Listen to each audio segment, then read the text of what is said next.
కానీ ఇదే బీజేపీ పార్టీలో కానీ బీసీలకు అడుగడుగునా అన్యాయం జరిగింది. అంతెందుకంటే ఇదే కాంగ్రెస్ పార్టీకి సంబంధించి మొన్నటికి మొన్న కోమటిరెడ్డి వెంకటరెడ్డి గారు ఇదే పీసీసీ అధ్యక్షుని పట్టుకొని 50 కోట్ల రూపాయలకు నువ్వు పీసీసీ అధ్యక్ష పదవి కొనుక్కున్నావు అన్నాడు. మీ అందరూ సాక్ష్యం దానికి. కొన్నది ఎవరి దగ్గర నుంచి? రాహుల్ గాంధీ దగ్గర నుంచి. కొనుక్కున్నది ఎవరు? రేవంత్ రెడ్డి. అంటే ఆరోపణలు ఎవరి మీద చేసిండు? ఆయన పార్టీ మీద, పార్టీ నాయకుల మీద. అది క్రమశిక్షణ చర్య కిందికి రాదు. రాజగోపాల్ రెడ్డి గారు అంటారు ఈ పీసీసీ అధ్యక్షుడు రేవంత్ రెడ్డి అంటాడు దొంగ, లోఫర్, బ్రోకర్ అని మాట్లాడతాడు. అది క్రమశిక్షణ చర్య కిందికి రాదు. ఇదే చిన్నారెడ్డి ఇవాళ తిరుమల మల్లన్న గారి సస్పెన్షన్ లెటర్ పంపిన చిన్నారెడ్డి గారు ఈ పార్టీలో మర్యాద లేదు, ఈ పార్టీలో పెద్దల గౌరవం లేదు, ఇదంతా బోగస్ వ్యవస్థ అన్నాడు. అది పార్టీ క్రమశిక్షణ చర్యకు రాదు. అంటే మీరు ఏం మాట్లాడినా చెల్లుబాటు అవుతుంది.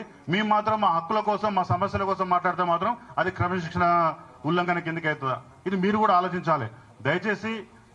ఇది ఒక్కటే కాదు, ఇవాళ బీసీల గురించి ఎవరు మాట్లాడినా ఒక రకమైనటువంటి అణిచివేత, ఒక రకమైనటువంటి నిర్బంధం, ఒక రకమైనటువంటి అవమానం అనేక రకాలుగా చేస్తున్నారు. ఇక భవిష్యత్తులో ఇలాంటి జరగకుండా ఉండడం కోసం ఖచ్చితంగా మీ అందరి సహకారంతో ముందుకు పోతామని తెలియజేస్తూ ఇప్పుడు తీర్మానం మల్లన్న గారు మాట్లాడాలని కోరుతున్నాం. ధన్యవాదాలన్న. వేదిక మీద ఉన్నటువంటి